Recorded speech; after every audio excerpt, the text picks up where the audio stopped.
மக்கள் அனைவருக்கும் வணக்கம். ஈரான் அமெரிக்கா இஸ்ரேல் இடையான போர் உச்சத்தை தொட்டிருக்குது. யாருமே எதிர்பார்க்கவே இல்லை. ஈரானுடைய அதிபர் இறந்ததுக்கு அப்புறம் இந்த போர் ஓரளவுக்கு ஓயும் நினைச்சாங்க. ஆனா இந்த போர் அடுத்த கட்டத்துக்கு உச்சத்தை நோக்கி நகருது. இதை ஆய்வு பண்ணக்கூடிய அனைத்து நபர்களும் என்ன நினைக்கிறாங்க அப்படின்னா, ஏறக்குறைய அடுத்த 1 மாதங்கள் வரைக்கும் இந்த போர் உச்சமா நடக்கிறதுக்கான வாய்ப்புகள் உண்டு. இது அவ்வளோ சாதாரணமாக அமெரிக்காவும் இஸ்ரேல் நடக்கிற மாதிரி எளிமையாக முடிவதற்கான வாய்ப்புகள் கிடையாது.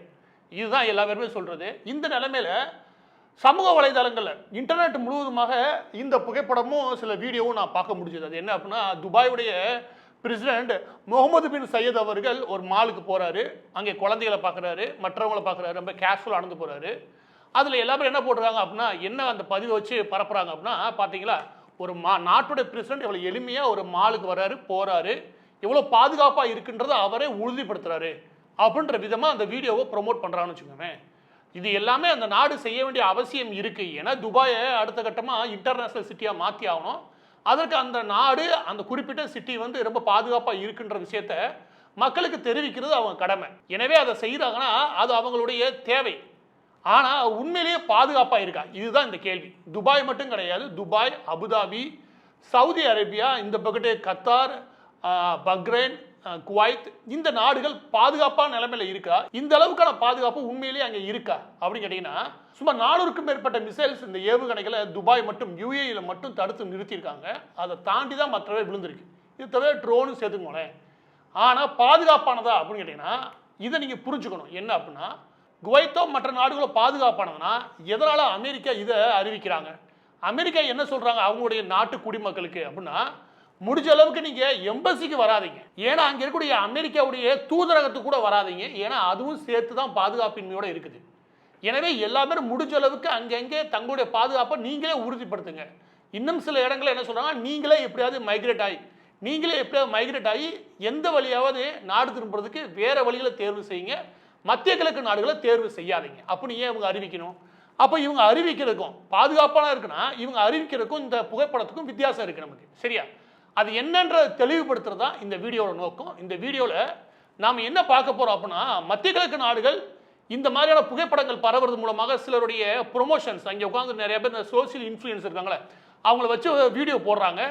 சேஃபாக இருக்கும், ரொம்ப பாதுகாப்பாக இருக்கும், எந்த பிரச்சனையும் கிடையாது, அது இல்லை இது இல்லைன்னு. ஆனால் நிதர்சனமான உண்மை என்ன, டெக்னிக்கலாக அது உண்மை என்ன அப்படின்றத இந்த வீடியோவில் பார்க்கலாம். இதை பார்க்கறதுக்கு முன்னாடி பவர் தான் ரெஸ்பெக்ட். எல்லா நாடுகளுமே ஆய்வுகள், எல்லா விதமான டெக்னாலஜிலையும் ஆய்வுகள் தீவிரப்படுத்திருக்காங்க. அந்த விதமாக சமீபத்தில் கூடிய மிக முக்கியமான டெக்னாலஜி ஆர்டிஃபிஷியல் இன்டெலிஜென்ஸ். இந்த ஆர்டிஃபிஷியல் இன்டெலிஜென்ஸ் மூலமாக பிசினஸ் சொல்யூஷன் ஆரம்பிச்சு ப்ரொஃபஷனலாக இருக்கக்கூடிய ப்ராப்ளங்களை தொட்டு அவங்களுக்கு கரியர் டெவலப்மெண்ட் வரைக்கும் எல்லா விதத்திலையும் பயன்படுத்துறாங்க. இதுல உங்களையும் நினைச்சுக்க வேண்டியது மிக அவசியமானது, தாமதப்படுத்தாம. இதற்கு 2 நாள் லைவ் ட்ரைனிங் செஷன் ஒன்று இருக்குது. உங்களுக்கு சனி ஞாயிறு 2 நாட்கள் ஃப்ரீயா ஒரு ஏஐ ட்ரைனிங் கோர்ஸ் ஒன்று இருக்குது.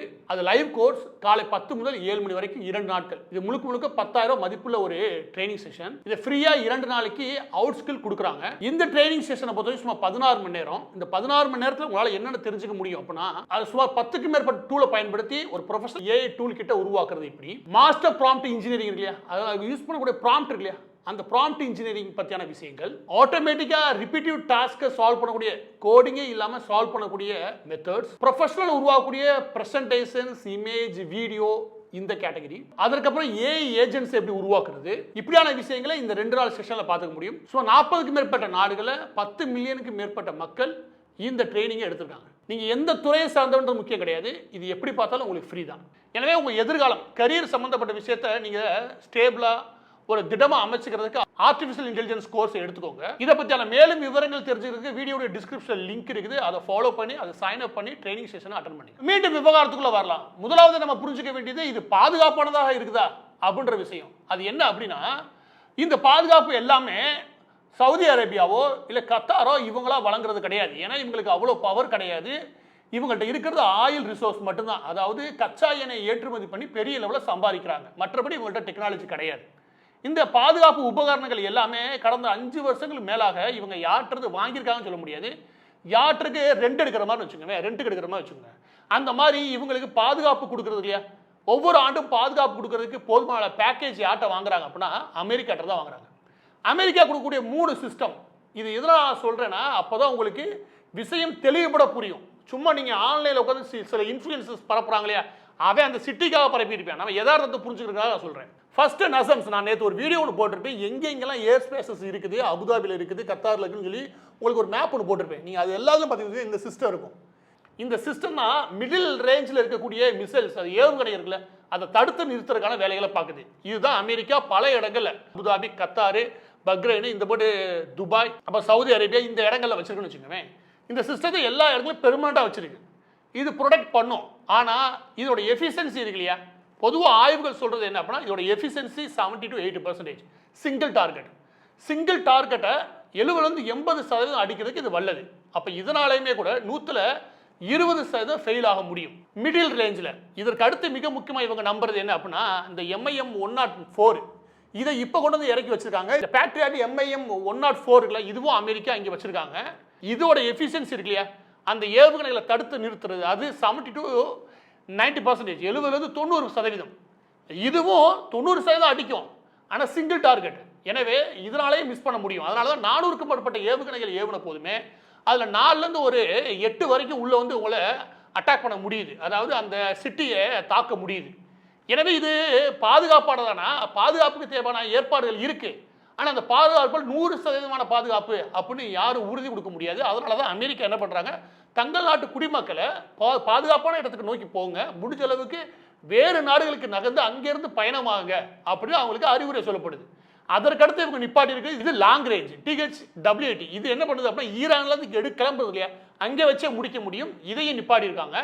இது சமீபத்தில் போர் ஆரம்பிக்கிறதுக்கு சரியா ஒரு 15 நாட்களுக்கு முன்னாடி நிப்பாட்டுறான்னு வச்சுக்கோங்க. இதனாலே நிப்பாட்ட முடியும். இந்த 3 சிஸ்டத்தை வச்சு தான் லாங் ரேஞ்ச், மிடில் ரேஞ்ச், அப்புறம் ஷார்ட், இந்த லெவலில் அவங்க 3 தளங்களில் அந்த ஏவுகணைகளை தடுத்து நிறுத்துறாங்க. ஆனால் அதையும் தாண்டி ஏவுகணைகள் வர முடியுமானா 100% வரதுக்கான வாய்ப்புகள் உண்டு. இதோட எஃபிஷியன்சி இருக்குல்ல, இதில் 80 to 90%. இப்போ இந்த 3 சிஸ்டம் பார்த்தோமா, இந்த 3 சிஸ்டத்து மூலமா ஏவுகணை தடுப்பு இருக்குல்ல, எந்த இடத்துலையும் ஈரான் தன்னுடைய ராணுவ பலத்தில் இந்த விமானப்படை எடுத்துட்டு வந்து தாக்குதல் நடத்தலை. அவங்க முழுக்க ஏவுகணைகள் தான் பயன்படுத்துறாங்க. ஏவுகணைகள் தான் அவங்கள்ட்ட அதிகமாக இருக்கு, அதை தான் அவங்க பயன்படுத்துறாங்க. அதுக்கடுத்து ட்ரோன்ஸ் இருக்கு. எனவே இந்த 3 சிஸ்டத்தை நம்பி தான் அவருடைய பாதுகாப்பே இருக்குது, அரபு தேசத்துடைய பாதுகாப்பே இருக்குது. இந்த 3 சிஸ்டம் எப்போ பர்ஃபெக்டா ரன் ஆகும் அப்படின்னா, எதனால குவைத்தில் இருக்கக்கூடிய மக்களுக்கு எம்பசிக்கு வரவே வராதீங்க அப்படின்னு அமெரிக்கா சொன்னதுக்கு காரணம் என்னன்னா, இது எல்லாமே சக்சஸ்ஃபுல்லாக இயங்குறதுக்கு மிக முக்கியமானது ரேடார். அந்த ரேடார் சிஸ்டத்தை சுமார் 1 பில்லியனுக்கு கத்தாரில் வச்சுருந்தாங்க. நேற்று அதுக்கான மேப்லாம் காட்டினேன். அந்த FPS இருக்கு, அந்த FPS 132 இருக்கு இல்லையா, இதை ஈரான் போட்டு தாக்கிட்டாங்க. இதே மாதிரி ரேடார் சிஸ்டம், அதுக்கப்புறம் ராணுவ தளங்கள், இதை நோக்கி தான் பெரிய லெவலில் தாக்குதல்களை ஈரான் நடத்துது.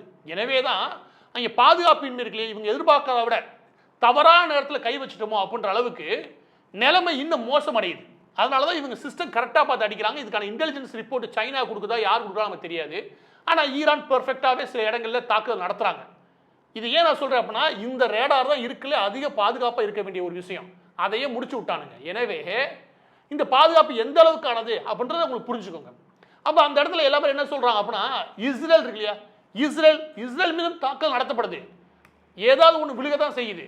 ஆனால் இஸ்ரேல் தான் இந்த மாதிரி பிரச்சனைகளை கடந்த 15-20 வருடங்களுக்கு மேலே நேரடியாக சந்திக்கக்கூடிய விஷயம். அது வச்சிருக்க சிஸ்டமே வேற. அவன் 4 லேயரில் சிஸ்டம் வச்சிருப்பான். அந்த 4 லேயரில் டேவிட்சன் ஏவுகணை தடுப்பு சிஸ்டம் ஒன்று வச்சிருப்பான். அந்த மிசைல் டிஃபென்ஸ் சிஸ்டம் வச்சிருப்பான். அந்த சிஸ்டம் 300 கிலோமீட்டருக்கு வெளியே வரும்போது முடிச்சு விட்டுரும். அதை தாண்டி ட்ரோன் டூம்னு வச்சிருப்பான். அது 100% முடிக்கிற 99% பெர்ஃபார்மன்ஸ் பக்காவாக பண்ணும். இது எல்லாம் எப்படி 300 கிலோமீட்டருக்கு ஒன்று, அதுக்கப்புறம் 70 கிலோமீட்டருக்கு ஒன்று, அதற்கு மேலே ஆரோ 2 ஆரோ 3 ஒன்று வச்சிருப்பான். அது 2000 கிலோமீட்டர். இந்த 2000 கிலோமீட்டர் தாண்டணும், அதுக்கப்புறம் 400 கிலோமீட்டர் தாண்டணும், அதுக்கப்புறம் 70 கிலோமீட்டர் தாண்டணும். இதை தாண்டி வரக்குள்ளே முடிச்சு விட்டுருவான். அதற்கு மேலே வெளியில தான் நான் ஒரு THWAT அமெரிக்காவோட சிஸ்டம் வச்சிருந்தேன்னா அதுவும் வச்சிருப்பான். இவன்கிட்ட இருக்கிறது 4 லேயரில் இருக்கக்கூடிய சிஸ்டம். இந்த 4 லேயருமே இவன் கடந்த 15-20 வருஷம் எஃபிஷியண்டாக முழுக்க எப்படி பயன்படுத்தணும்னு தெரியும். எனவே இதையும் தாண்டி அப்பப்போ விழுகதான் செய்யுது. ஆனால் முழு ப்ரொடெக்ஷன் இஸ்ரேலுக்கு இருக்கு பாருங்க, அதில் பாதி கூட சவுதி அரேபியா இந்த அரபு தேசங்களுக்கு இருக்கான்னு கேட்டீங்கன்னா கிடையாது. ஏன்னா இவங்களுக்கு எக்ஸ்பீரியன்ஸ் அதிகம். இன்னும் ரொம்ப முக்கியமான ஒரு விஷயம் ஒன்று இருக்குது. அது என்ன அப்படின்னா, இதையெல்லாம் இவங்களே பயன்படுத்த தெரியும். இவங்களுக்கு பயன்படுத்துகிற அனுபவம் இருக்கு. கடந்த 15 வருஷத்துக்கு மேலே இவங்க தீவிரமாக இதை பயன்படுத்தின எது ஹமாஸ் தீவிரவாத இயக்கங்களுக்கு எதிராக கடந்த 15 வருஷத்துக்கு மேலாக தன் நாட்டை இந்த அளவுக்கு பாதுகாப்பாக வச்சுக்கிறது அவங்களுக்கு போதுமான அனுபவம் அந்த வீரர்களே உண்டு. சவுதி அரேபியா வீரர்கள் கிடையாது. நீங்கள் எவ்வளோ ஆயுதம் கொடுத்தாலும் அதை பயன்படுத்த அளவுக்கு அவங்கள்ட்ட ராணுவமே கிடையாது. கத்தார்லேயும் ராணுவம் கிடையாது. ஏன்னா மிஞ்சி போனால் ஒரு 10,000 பேர் வச்சிருப்பானா அவன். யாரு? UAE, அரபு எமிரேட்ஸில் அதிகபட்சம் ஒரு 20,000 பேர் இருப்பானா. இங்கே ராணுவமே கிடையாது. ராணுவன்ற பேரில் ஒன்று இருக்கும், அந்த ராணுவத்துக்கு எந்த அனுபவம் கிடையாது. இவங்களை எல்லாம் பாதுகாக்க வேண்டிய சூழல் இருக்கு இல்லையா, அது அமெரிக்காவுக்கு இஸ்ரேலுக்கு மட்டும்தான் இருக்குது. எனவே இதை யார் அதிக முக்கியத்துவம் கொடுப்பான்னு நினைக்கிறீங்க? அங்கே இருக்கக்கூடிய உயர்மான கட்டடம் இருக்கு இல்லையா, புர்ஜ் கலிஃபா இருக்கு இல்லையா, அந்த கட்டடத்தை பாதுகாக்கிறதுக்கும், அங்கே அரச குடும்பத்தை பாதுகாக்கிறதுக்கும், அங்கே எண்ணெய் வளங்களை பாதுகாக்கிறதுக்கும், அங்கே வாட்டர் பிளான்ட் இருக்குல்ல, அதாவது கடல் தண்ணியை குடிநீரா மாற்றி அனுப்புது இல்லையா, அந்த சிஸ்டத்தை பாதுகாக்கிறதுக்கு தான் நேரம் இருக்கும். எனவே மற்ற எல்லாத்தையும் பாதுகாக்க வேண்டிய தேவை அவங்களுக்கு இருக்கும்போது அந்த இடத்துல ரேடார் சிஸ்டத்தை ஒட்டுமொத்தமாக ஈரான் தகர்த்துருக்குன்னா இது இன்னும் ஆபத்தை அதிகப்படுத்துது. அவங்களுடைய ஊர் நல்லா இருக்குன்னு சொல்ல வேண்டிய அவசியம் இருக்கலாம். ஆனால் பாதுகாப்பு பெரிய லெவலில் இம்ப்ரூவ் ஆகிருக்கு, இன்னும் பாதுகாப்பாக இருக்கும் அப்படின்னு சொல்கிற நிலைமை இங்கே உருவாகலை. இதுதான் யதார்த்தமான உண்மை. எனவே அங்கே இருக்கக்கூடிய நபர்கள் கூடுதல் பாதுகாப்போடு இருங்க. ஒருவேளை நாடு திரும்பணும் முடிவு பண்ணுறீங்கன்னா நீங்கள் நல்லா மேப்பை கவனமாக பாருங்கள். இந்த மேப்பில் கவனிச்சிங்கன்னா எந்தெந்த இடங்களில் நீங்கள் லைவ் மேப் போட்டாலே உங்களுக்கு எங்கெங்கே இது வரைக்கும் அட்டாக் நடந்திருக்குது, எந்தெந்த நகரங்களில் நடந்திருக்குன்னு உங்களால் கண்டுபிடிக்க முடியும். அதில் ரொம்ப பாதுகாப்பின்மையோடு இருக்கிறது நல்லாவே தெரியுது. சவுதி அரேபியா ஓரளவுக்கு நம்மளால் பாதுகாப்போடு இருக்கிறதா தெரியுது. ஆனால் அப்போவுமே கூட ஒட்டுமொத்த அரபு தேசங்களுடைய அந்த ஏர் ஸ்பேஸ் இருக்கு இல்லையா, அது பாதுகாப்போடு இல்லை. அதனால தான் இன்றைக்கி காலையில் கிளம்புன எமிரேட்ஸுடைய ஃப்ளைட்டு சென்னையிலேருந்து ரிட்டர்ன் அனுப்பிட்டாங்க. திரும்ப அங்கே அனுமதிக்கலை. எது மிடில் ஈஸ்டோட ஏர் ஸ்பேஸ்க்குள்ளே அனுமதிக்கலை. நீங்கள் ரிட்டர்ன் போயிருக்குன்ட்டாங்க, திரும்ப வந்துருச்சு. எனவே இப்போதைக்கு இது பாதுகாப்பான நிலைமையில் இல்லை. உங்களுக்கு நகரணும் அப்படின்னா ஓமன் வழியாக நீங்கள் மஸ்கட் நகரணும், இல்லை பிற பகுதிகள் நகரணும். இது விஷயங்கள் இருக்கு இல்லையா, இதையெல்லாம் நீங்கள் ChatGPT இல்லை ஜெமினி போன்ற அப்ளிகேஷன்ஸில் கேட்டுட்டு அதை வச்சு நீங்கள் நகர்றது இல்லையா, அதாவது அங்கேருந்து கிளம்புன்னு நினைக்கிறவங்க இப்படி தான் எனக்கு தெரிஞ்சு அமெரிக்கன்ஸ் இருக்காங்களே அவங்களுக்கு வழிகாட்டிட்டு இருக்காங்க.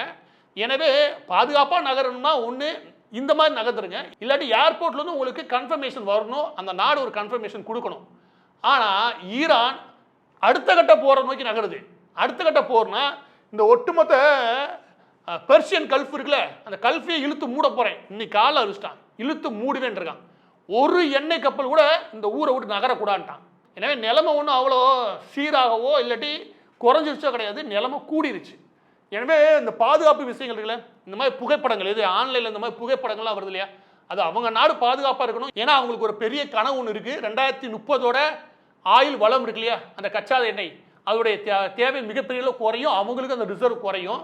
எனவே அதற்குள்ளாக ஒரு நகரங்களை எல்லாத்தையுமே ஒரு பெரிய இன்டர்நேஷனல் சிட்டியாக மாற்றணும் அப்படின்றாங்க. ஆனால் ஒரு இன்டர்நேஷனல் சிட்டியாக மாறுறதுக்கு பாதுகாப்பு ரொம்ப முக்கியம். அந்த பாதுகாப்பின்மை அப்படின்னு ஒரு நிலைமை தன்னுடைய சிட்டிக்கு வரக்கூடாதுன்னு அவங்க நினைக்கிறாங்க.